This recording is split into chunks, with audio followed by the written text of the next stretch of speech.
Hello friends, तो आज हम जिस टॉपिक के बारे में डिस्कस करने वाले हैं वो बहुत ही ज़्यादा इम्पोर्टेंट है और ये हमारा मोस्टली एग्जाम में पूछा जाता है। तो फ्रेंड्स, हम देख रहे हैं यूनिट 5 साइक्लोएल्केन्स के बारे में, जिसका हम ऑलरेडी पार्ट 1 कवर कर चुके हैं, जिसमें कि हमने साइक्लोएल्केन्स का इंट्रो जाना था, क्या होते हैं, कैसे होते हैं और इनकी मेथड ऑफ प्रिपरेशन और केमिकल रिएक्शन। तो फ्रेंड्स, अगर आप लोगों ने वो वीडियो नहीं देखी है तो फ्रेंड्स पहले आप लोग उसको जाकर ज़रूर देख लें। उसका लिंक डिस्क्रिप्शन बॉक्स और कमेंट बॉक्स में दे दूंगा। तो चलिए अब हम बात करते हैं इस पार्ट 2 के बारे में। आज के इस वीडियो में हम डिस्कस करेंगे बेयर स्ट्रेन थ्योरी के बारे में, जो बहुत ही ज़्यादा इम्पोर्टेंट थ्योरी है और आज हम इसको इतने इजी और अच्छे वे से समझने वाले हैं कि फ्रेंड्स आप इसको कभी नहीं भूलेंगे। और आप ये समझिए कि 7 या 10 मार्क्स में ये थ्योरी आएगी तो 7 या 10 मार्क्स आपके प्रॉपरली कंप्लीट हो जाएंगे। तो चलिए वीडियो को स्टार्ट करते हैं। Adolf Baeyer proposed in 1885 and he get Nobel prize for this theory. यानी एडोल्फ वेयर जो थे, हमारे साइंटिस्ट थे, उन्होंने जो बेयर स्ट्रेन थ्योरी थी उसको प्रपोज किया था 1885 में एंड उन्होंने जो नोबेल पुरस्कार इस थ्योरी के लिए पाया था वो 1905 में पाया था। यानी उनको 1905 में इस थ्योरी के लिए नोबेल पुरस्कार मिला था। He explain the relative stability of starting few cycloalkanes. यानी जो बेयर हमारे साइंटिस्ट है एडोल्फ वेयर, उन्होंने रिलेटिव स्टेबिलिटी कुछ साइक्लोएल्केन्स की जो थे उसको एक्सप्लेन किया था कि स्टार्टिंग होते हैं जैसे cyclopropane, cyclobutane, cyclopentane and cyclohexane, उनके बारे में इन्होंने डिस्कस किया था। एंड इस थ्योरी में जो हमारे साइंटिस्ट हैं उन्होंने यही बताया कि जो हमारे साइक्लोएल्केन्स होते हैं उनमें कितना स्ट्रेस यानी स्ट्रेन होता है, उनके बारे में बताया था। जैसे कि यहाँ पर जो एंगल स्ट्रेन होती है उस पर डिपेंड होती है थ्योरी। जितना ज़्यादा एंगल जो होगा इंक्रीज होगा तो स्टेबिलिटी जो होगी उतनी ज़्यादा डिक्रीज होगी, मतलब वो कम टूटेगा, वो कंपाउंड उतना ही कम टूटेगा, उतनी स्टेबिलिटी डिक्रीज होगी। यही मेन इसकी थ्योरी है। This theory based on the fact that the normal angle between pair of carbon atom is 109 degree 28 पर मिनट। यानी यह थ्योरी जो उस फैक्ट पर बेस है कि जो नॉर्मल एंगल होगा कार्बन एटम के बीच में वो 109 डिग्री 28 मिनट होगा। ये assumed that all cycloalkanes are planar। यानी उन्होंने यहाँ पर माना कि जो all cycloalkanes होते हैं वो प्लेनर होते हैं। According to him stability of cycloalkanes depend on angle strain. यानी उनके अनुसार जो स्टेबिलिटी थी साइक्लोएल्केन्स की वो एंगल स्ट्रेन पर डिपेंड थी। जैसे कि एंगल स्ट्रेन जितना ज़्यादा इंक्रीज होगा जो स्टेबिलिटी होगी उतनी ज़्यादा डिक्रीज होगी। यानी जब एंगल स्ट्रेन जितने ज़्यादा बनेगा किसी कंपाउंड में तो स्टेबिलिटी यानी जो कम मतलब टूटने के चांस उतने ज़्यादा कम होंगे उस कंपाउंड के।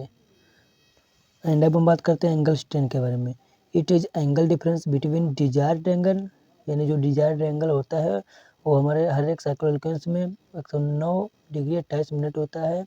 And actual angle, desired angle and actual angle के बीच का जो डिफरेंस होता है उसे एंगल स्ट्रेन बोलते हैं।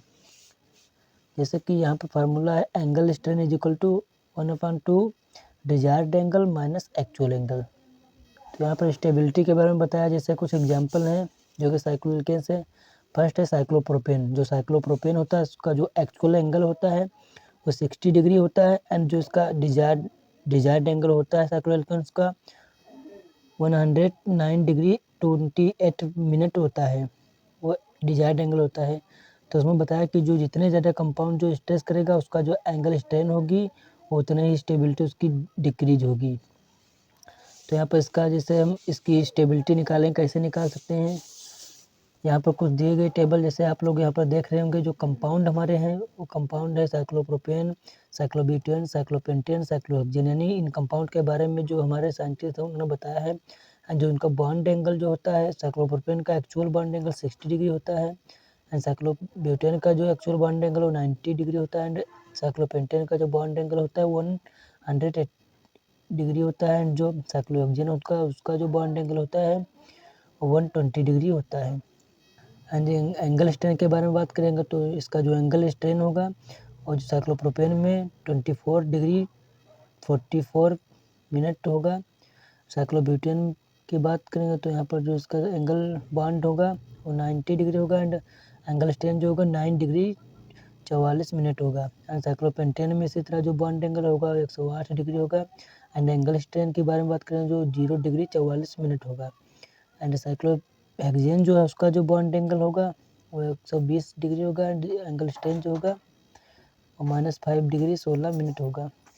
तो यहाँ पर जो हमारा कंपाउंड है साइक्लोप्रोपेन उसकी हम जो स्टेबिलिटी निकालेंगे वो कैसे निकालेंगे, उसके लिए फार्मूला हमारा था ऊपर angle strain is equal to half desired angle minus actual angle. तो यहाँ पर इस फार्मूले में इस वैल्यू को पुट करेंगे। जो साइक्लोप्रोपेन है उसकी जो बॉन्ड एंगल होता है वो 60 डिग्री होता है, एक्चुअल एंगल जो होता है। तो यहाँ पर फार्मूले में हम पुट करेंगे वैल्यू। तो डिजायर्ड एंगल हमारा 109 डिग्री 28 मिनट है, उसमें माइनस कर देंगे 60 डिग्री। तो इसको जब माइनस करेंगे तो यहाँ पर जब इसमें से 60 में 109 में से 60 माइनस कर देंगे तो 49 डिग्री 28 मिनट बचेगा। एंड इसमें से 1 डिग्री को जब इधर 1 डिग्री इधर को वेस्ट करें तो 1 डिग्री जो होता है उसमें 1 डिग्री में 60 मिनट होते हैं। तो 60 मिनट इसमें जब ऐड कर देंगे तो 88 मिनट हो जाएंगे यहाँ पर। एंड यहाँ पर जो 48 डिग्री बचेंगे। एंड जब यहाँ पर इसी तरह होगा तो यहाँ पर जो इसको डिवाइड कर देंगे 2 से, तो जब 2 से डिवाइड करेंगे तो 48 जो होगा वो यहाँ से कट जाएगा 24 बार में। एंड जो यहाँ पर 88 है वो भी कट जाएगा। तो यहाँ पर जो एंगल स्ट्रेन हो जाएगा साइक्लोप्रोपेन का वो 24 डिग्री 44 पर मिनट हो जाएगा, यानी ये इसका एंगल स्ट्रेन होगा। एंड नेक्स्ट टू जो है वो साइक्लोब्यूटेन है। यानी साइक्लोब्यूटेन जो है उसका जो एक्चुअल एंगल होता है वो 90 डिग्री होता है, 90 डिग्री होता है। एंड जो इसका डिजायर्ड एंगल होता है साइक्लोएल्केन्स का वो 109 डिग्री 28 मिनट होता है। तो एंगल स्ट्रेन जब इसकी हम स्टेबिलिटी यानी एंगल स्ट्रेन निकालेंगे तो डिजायर्ड एंगल जो होगा उसमें से एक्चुअल एंगल माइनस कर देंगे। यहाँ पर आप लोग देख रहे होंगे। तो उस फार्मूले पर वैल्यू पुट कर देंगे। तो इसमें जब माइनस करेंगे 90 डिग्री तो यहाँ पर जो 19 डिग्री 28 मिनट बचेगा। जब 109 में से 90 हम माइनस कर देंगे देन यहाँ पर जो 1 डिग्री इधर का यहाँ पर सेंड कर देंगे तो 1 डिग्री जो होता है 1 डिग्री इक्वल टू 60 मिनट होते हैं। तो 1 डिग्री में 60 मिनट जो होंगे वो ऐड हो जाएंगे 28 में, तो यहाँ पर 88 हो जाएगा। एंड जब इसको डिवाइड कर देंगे 2 से तो 18 जो होगा वो 9 बार में कट जाएगा। एंड जो 88 होगा 44 टाइम्स में कट जाएगा। तो इसका जो एंगल स्ट्रेन होगा 9 डिग्री 44 मिनट हो जाएगा, यानी साइक्लोब्यूटेन का एंगल स्ट्रेन हो जाएगा। एंड नेक्स्ट जो है वो साइक्लोपेंटेन है। साइक्लोपेंटेन का जो एक्चुअल एंगल होता है वो 108 डिग्री होता है। एंड इसका जो डिजायर्ड एंगल दिया रहता है साइक्लोप्रोपेल्केन्स का वो 109 डिग्री 28 मिनट होता है। तो इसके एंगल स्ट्रेन जो होगा उस पर कैसे निकालेंगे उसके लिए फार्मूला जो हमारा दिया रहता है desired angle minus actual angle. तो इसमें जब माइनस करेंगे तो यहाँ पर 109 में से हम जब 108 डिग्री माइनस करेंगे तो यहाँ पर 1 डिग्री बचेगा 28 मिनट। देन जब 1 डिग्री 28 मिनट बचेगा तब यहाँ से जो 1 डिग्री जो होगी उस डिग्री को इधर भेज देंगे तो 60 जो होंगे इसमें ऐड हो जाएंगे। यहाँ पर 0 बचेगा तो 0 डिग्री 88 यहाँ पर बचा था। फिर उसमें से जब डिवाइड करेंगे 2 से तो यहाँ पर 0 डिग्री 44 मिनट बचेगा, यानी स्टेबल जो इसका एंगल स्ट्रेन होगा साइक्लोपेंटेन का वो 0 डिग्री 44 मिनट हो जाएगा। तो यहाँ पर ये सबसे ज़्यादा स्टेबल हो जाएगा जो साइक्लोपेंटेन है। एंड साइक्लोहेक्सेन के बारे में बात करते हैं। तो जो है साइक्लोहेक्सेन होता है उसका जो एक्चुअल एंगल होता है वो 120 डिग्री होता है। एंड जो इसका डिजायर्ड एंगल दिया रहता है वो 9 डिग्री 28 मिनट होता है। तो इसका जब एंगल स्ट्रेन हम निकालेंगे तो उसमें हम फार्मूले पर वैल्यू रख देंगे, जिसमें कि एक जो डिजायर्ड एंगल होगा उसमें से 120 माइनस कर देंगे तो माइनस का 11 बचेगा। एंड 28 मिनट बचेंगे। फिर यहाँ पर जो 1 डिग्री इधर का इधर माइनस में भेजेंगे तो यहाँ पर 32 मिनट हो जाएंगे। यहाँ पर -10 डिग्री जो बचेगा। फिर यहाँ से जब इसको डिवाइड करेंगे 2 से तो यहाँ पर 5 डिग्री। एंड यहाँ पर जब 32 को डिवाइड करेंगे 2 से तो यहाँ पर 60, तो -5 डिग्री 60 मिनट यहाँ पर बचेगा। तो यानी इसका जो साइक्लोहेक्सेन है उसका एंगल स्ट्रेन इतना हो जाएगा। तो जैसा कि आप लोग यहाँ पर देख रहे होंगे कि जो हमारा साइक्लोपेंटेन है उसका जो एंगल स्ट्रेन होता है वो सबसे कम होता है, तो बहुत ही ज़्यादा स्टेबल होगा। यानी जितने एंगल स्ट्रेन कम होगा उतनी ज़्यादा कंपाउंड स्टेबल होगा। तो साइक्लोपेंटेन जो होगा वो मोर स्टेबल कंपाउंड हो जाएगा।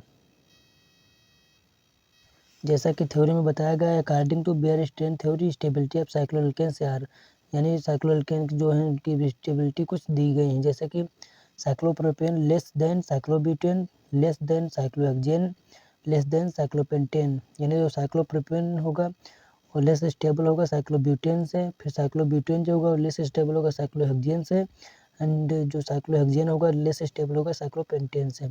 सो cyclopentane are more stable are more strain, यानी जो साइक्लोपेंटेन होगा मोर स्टेबल होगा, इसलिए इसमें मोर स्ट्रेन होगी। आई होप कि आपको समझ में आई होगी कि बेयर स्ट्रेन थ्योरी क्या होती है एंड इसकी स्टेबिलिटी के बारे में।